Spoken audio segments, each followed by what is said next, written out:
When is the last time you thought about the Kalmar Union? Yeah, I thought so too. Well, let me rectify that with today's video, where we take a look at the hypothetical national team. A team that is so packed with attacking talent that it could blow away any opponent on a good day, but also lose pathetically on a bad one.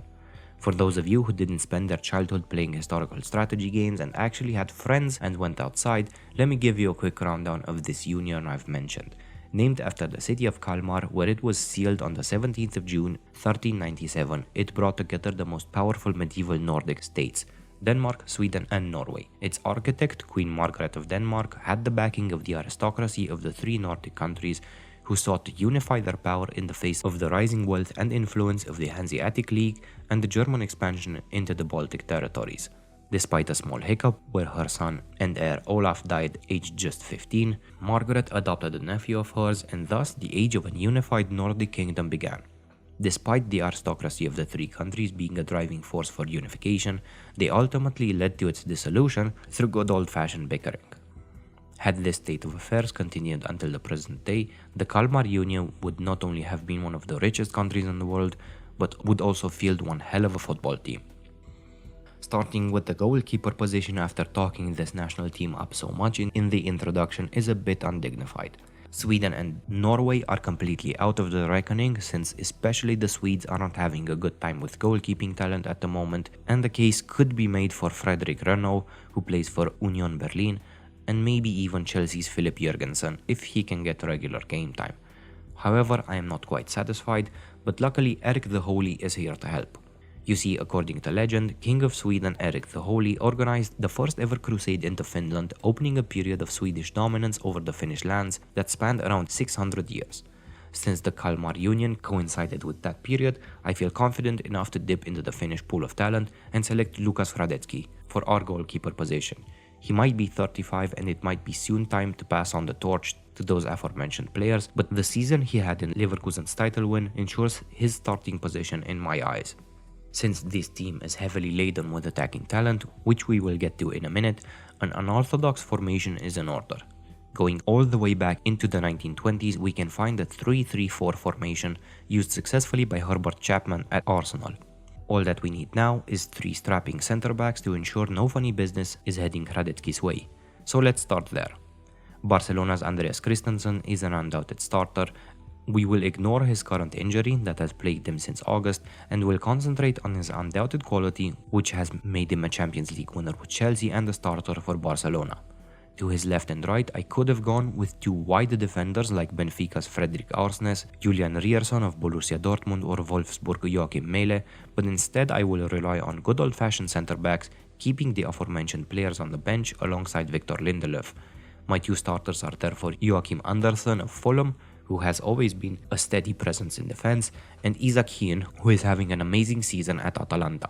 For our three-man midfield, we head to Portugal, where rivals Benfica and Sporting give us Fredrik Arsnes, who can not only play as a central midfielder, but also out wide both in midfield and defense, and Morten Hjulmand, who is a more classic defensively minded central midfielder, but still very comfortable on the ball. Further options from the bench include Brighton's Matt O'Reilly, who hasn't started enough to warrant a place in the team, and veterans Højbjerg and Eriksson, who in theory are coming to the end of their international careers, and players like Sander Berge, Morten Frendrup or Christian Nørgaard.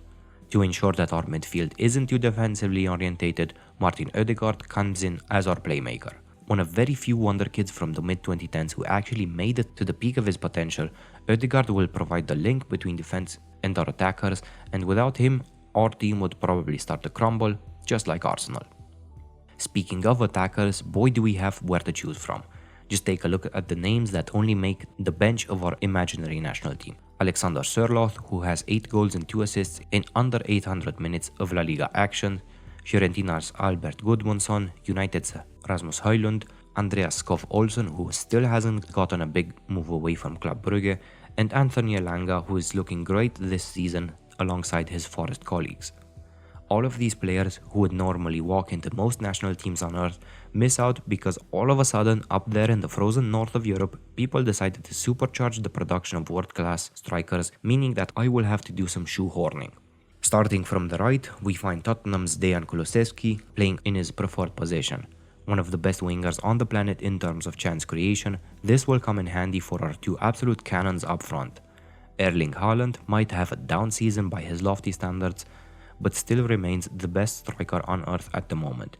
And if nearly a goal a game isn't not enough for you, degenerates, Viktor Gyökeres is here to help. On the off chance Erling isn't feeling it in a particular game, Gyökeres is more than capable of carrying the attack on his own, since he is averaging more than a goal a game this season for Sporting, and the super clubs are already circling him salivating. And finally, much like that meme of the three-headed dragon, we come to my choice for left wing, and Alexander Isak, who will be playing out of position sadly. He has at some points throughout his career fulfilled this role, and his chance creation numbers are some of the best among Europe's strikers, so I feel confident playing him in this role. Before we can throw this absolute basket case of a team at various oppositions to see what happens, we need the manager. I know there are no rules against foreign managers for national teams, but I think international football would be much more interesting if there were, so a Nordic manager will be my choice. Asking a Swedish friend of mine for help with this XI, I also asked him who he thought should manage this team. His response was, and I quote, "some Dane." Even though this was a text conversation, I could feel the vitriol behind those two simple words spat out into our conversation, followed by Thomas Frank maybe. And yeah, that would be the pertinent choice for such an exciting team, making sure they play good football but are disciplined enough. However, I would like to sprinkle some extra pizzazz into the mix by bringing in Ole Gunnar Solskjaer as co-manager. Since this is a video about a national team of partnerships of countries, a managerial partnership is in order, especially since as strikers go, the baby-faced assassin would have a lot to teach our young front line. So in conclusion, this is my team, and I want you to let me know in the comments how far you think they would go in the upcoming 2026 World Cup. If you liked the video, please consider liking, subscribing and checking out the other videos I do on my channel. Thank you for watching and see you next time.